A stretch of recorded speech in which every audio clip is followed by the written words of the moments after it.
So you decide to stop working and have a family. After you've done that, you then decide that it might be time to go back to work. But you don't want to go back to the job that you were doing. So what do you decide to do? Start your own business. Hop, skip, fly. It's exactly what my next guest did. Start her own marketing company. Let's dive in and find out how she did it and why she did it. Record. You got me all nervous now.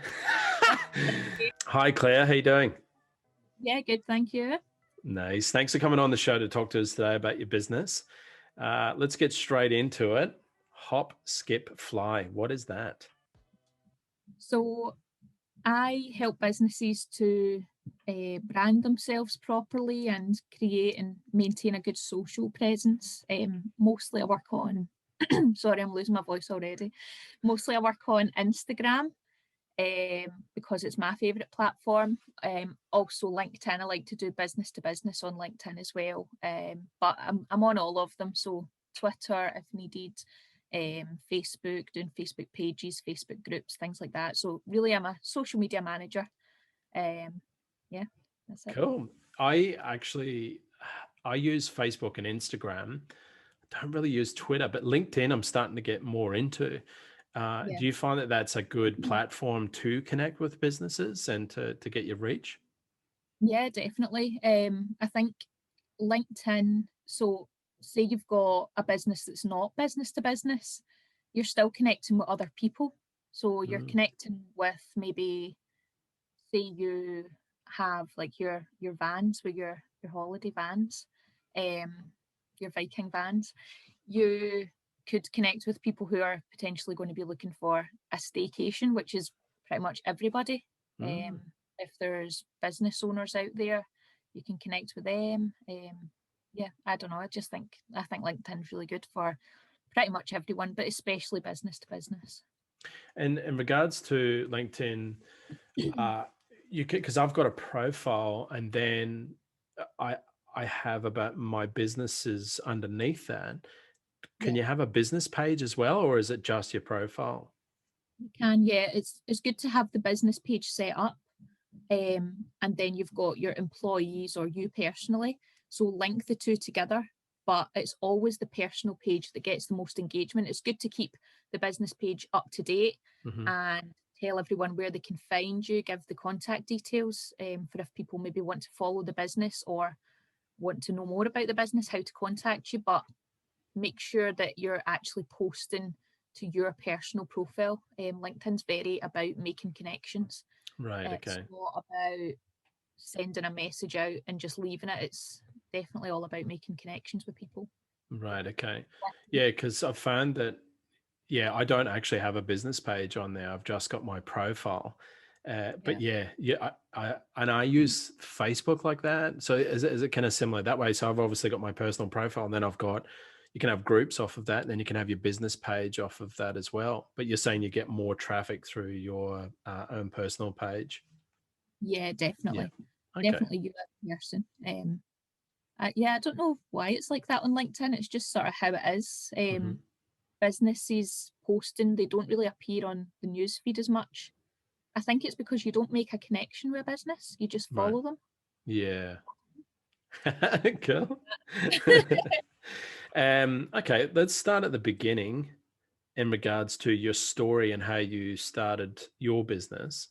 Can we go back a few steps? Like you would have had a previous job, I'm assuming, and then you decided to take the leap. Is that right?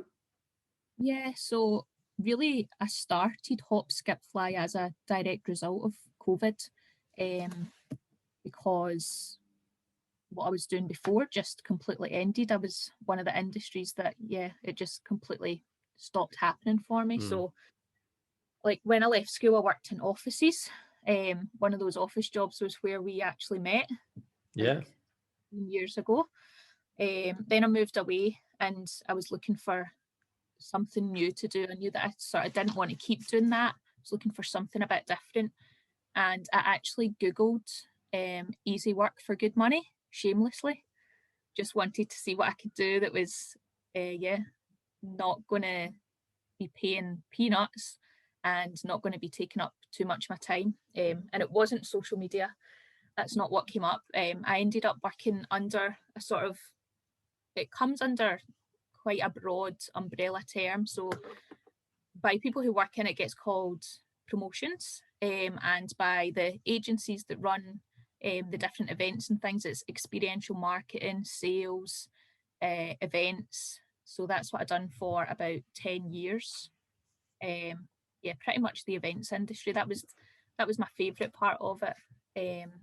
And then, yeah, come sort of March last year, just a couple of weeks before lockdown, I went from having a full diary with everything from like just small marketing campaigns for the Scottish Government straight up to, I think it was July or August, there was supposed to be something for either FIFA or UEFA at Hampden.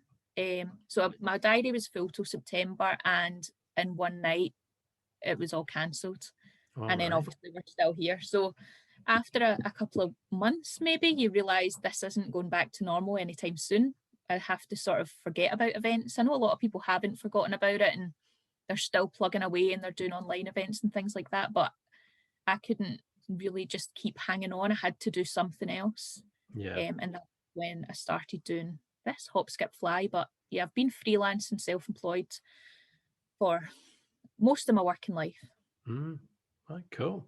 You mentioned COVID before, so you actually you've had a positive spin, I guess. Would it be fair to say, off of COVID, because did it kind of push you towards this to start this wee business and start helping local businesses? And Yeah, definitely. I think if COVID hadn't happened, I would probably still be doing the events and the promotions, and I was ready to be doing something else. It was fun for a long time, especially when I was younger. I'd done a lot of interesting things and a lot of fun events. I worked at the Olympic Torch Relay, Commonwealth Games, worked at loads of festivals. It was fun, fun, fun. But like, I'm 32 now, I'm getting on a bit. I didn't really I felt a bit out of place sometimes at these events and what I was doing. So yeah, I was definitely ready to do something else. But when work's being offered to you and it just keeps coming, you just go for it. You just go, that's your job. You just keep going to it. And then COVID happened, and definitely that was the push that I needed. And I'm not glad COVID happened, but I'm glad something forced me to do something else for myself. yeah, absolutely. Have you had a proud moment within your business in hop, skip, fly? Yeah. Sometimes I do forget that social media is something that not everybody knows how to do. It's not a skill that everybody has, and that's why people come to me. So if I can do something for someone and they're really amazed and impressed by it and it's made a difference to their business, I really love it when that happens. I had a client this week, it was one of my LinkedIn clients, and she's very corporate. And I've been trying to sort of help her to bring herself to her profile and make connections with people. She did a post this week. She usually gets like maybe 2 likes or something, just really low interaction, low engagement. And she was so excited this week because the post that we did, it got, I think it was 65 likes and 25 comments, which for her is just amazing. So happy. And I think she's had a bit of self-doubt before that, and I'm sort of coaching her as well and telling her and trying to inspire her and motivate her, let her know that she can do this basically.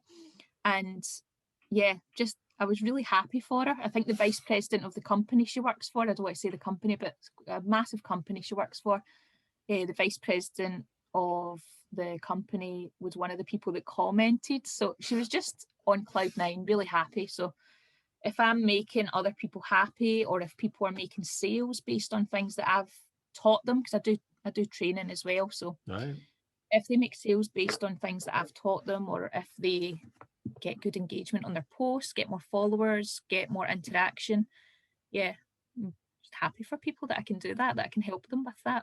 Absolutely. That's a great achievement. Clubhouse. Can we talk a wee bit about that? What is Clubhouse?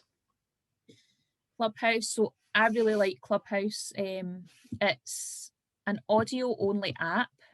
It's also only on iPhone at the moment. It will be coming to Android soon though. So it's audio only, it's iPhone only, and it is something else only. What's the other? Audio only, iPhone only, and invite only. Right. So you have to get an invite to come onto Clubhouse, which makes it quite exclusive. And I think it's built up a bit of hype around it, but it's great for business, for networking, sort of like podcasts, but live. And you've got the opportunity to contribute as well, ask questions. Your Clubhouse profile's linked to your Twitter and your Instagram. So people can click on your Clubhouse profile whilst you're in there chatting, and then it will take them straight through to your Instagram or Twitter. There's not a messaging feature in Clubhouse, so you can't message someone on there. You have to actually go into these other social medias to actually connect with people. Right. So you basically listen like a podcast, and then you can ask something that's live. It's nothing stored or whatever else. Is that what you're saying? And then they can choose to answer it or not? Yeah, that's right. So usually in the room there's moderators. So there's people that have run the room. Maybe anything like, I mean, there can be hundreds of moderators, but most of the good rooms have maybe 3 or 4 moderators, and they're running it. They're really keeping it going. You can raise your hand, and when it's your turn to speak, you unmute yourself, you ask your question, and the moderators will answer your questions. And there's some really amazing people on there who have got a lot to give. There's a lot of people on there that are maybe taking up a lot of time as well and don't have much to say. So you do need to be careful with it. It can be a bit of a time suck, but used right, it's a really good app. All right. Okay. So for my business, for example, I don't have an iPhone, and hopefully it does come to Android. So could I just personally go on there for my business and just be a guest on there, I guess, and then people could ask me questions? Is that pretty much, doesn't matter how big or how small you are? Yeah, you could set up your own rooms. There's people that have, there's one group of females that have built almost a full community just off the back of Clubhouse. They just were looking to reach out to other female business owners.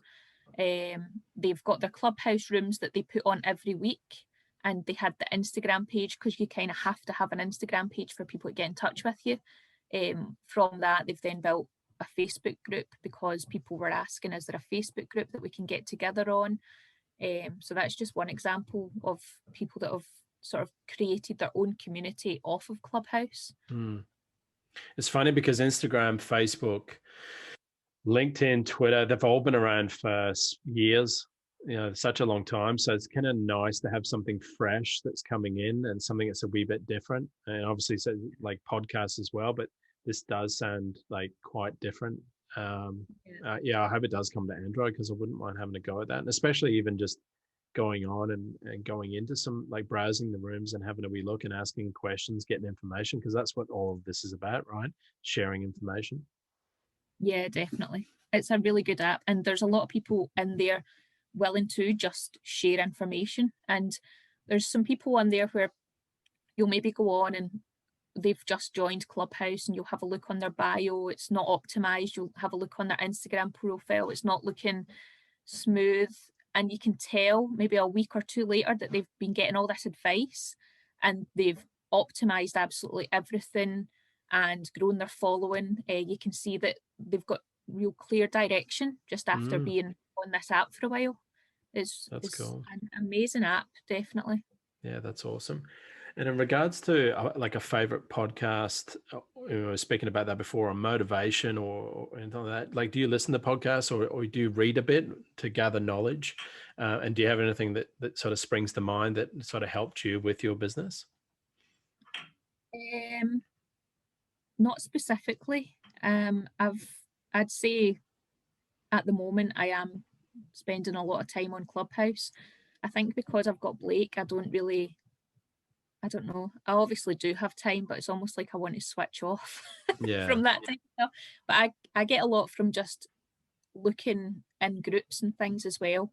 I'm part of a massive group of social media managers, and it's a membership that I'm in there, and it's a really good community of people, like-minded people. It's almost like having colleagues, because obviously when you're freelance and you're on your own, you don't have colleagues. You're just sort of sitting at home.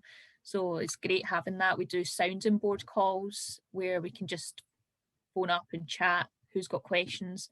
Very informal. They put on master classes all the time, and then there's the Facebook group that's there. Yeah, so that's cool. yeah, very varied. Nice. And do you have any pit moments or anything within your business that you're like, oh, I just can't be bothered with this, or like something's happened, or something that you felt that you were just gonna pull the pin at any point, or and then I guess like a breakthrough moment where you're like, this is great. This is where I want to be. This is the space I'm in. Yeah, I think probably that's what happened previously. So, first of all, when I was doing the office jobs, and I just knew I had to do something, but I was 17 or 18. I didn't really have any life experience. The internet wasn't really much of a thing. You wouldn't go and, well, obviously I did. I googled what to do, but it wasn't this massive community space that it is now, where you can go on and get inspired as a young person. I think there was Bebo at the time. I don't think we even had Facebook, and Bebo wasn't being leveraged for business or used for it wasn't being used like that at all. So yeah, I forgot the question. Yeah, no. So yeah, if you had, if there was a pit moment, within your working history that you're just like and that breakthrough moment, which I think you did touch on it before, which was, you were doing, events and things like that, working and then deciding to make the leap, the Yeah, hop, the I skip, think the fly. Boom. that's why I chose the name. That's a good name. I love it. I think the COVID stuff, that's got to be a pit moment. Yeah. Because I used to tell people who were scared to go self-employed or freelance, I used to say, it just works out. It's fine. Like, don't know what you're worried about. But I didn't need to worry for 10 years or more. It was probably more like 12, 13 years. I didn't ever, I didn't need to panic, didn't need to worry. The work came in. And it came in because it was down to me to go get the work. I never just sat back and it came flowing. Like, I would reach out to events companies, agencies. You almost had to brand yourself as well. They never used social media and things, but you would email them. You would need to have like a good profile, a good sort of CV, tell them about what you could bring to their event. So you had to sort of put yourself out there. But yeah, definitely the COVID happening, that would have been, I guess, a pit moment. And I'd say this company's too young to have its pit moment yet, but hopefully I've got enough experience now that I don't need to have a pit moment, but we'll see. Nobody wants a pit moment. Although you can learn. I mean, I've made many mistakes within my business, and you do learn from that. But it is interesting to hear, different people's stories and the experiences that they've had. And, it's cool hearing yours about in regards to that pushed you, like COVID pushed you to make the leap. I'm finding that with a few people that we're chatting to, it's like, right, I think no or never, to make that dive and to have a crack at it. So the best way for people to find you, if I wanted to contract you to come and work for me, what would be the best way to do that? So my sort of platform of choice is Instagram. It's where I'm most active, but I am there on all platforms. So whichever one you're on, you should be able to contact me on. I've got my website, which is hopskipfly.co.uk. Email me, Claire@hopskipfly. I'm out there. I'm everywhere. So you can get me. I really appreciate the time that you've taken today to speak to me, and I've had some really nice insights, and especially with understanding Clubhouse now. And like I said, hopefully it comes to Android so I can have a wee crack at it. But I really appreciate you coming on and talking to me today. Guys, if you make sure that you subscribe, I'll put all the links below for Hop, Skip, Fly, and so you can get in contact with Claire. And thanks so much for watching, and we'll see you next time. Thank you. Thanks, Claire. Thank you.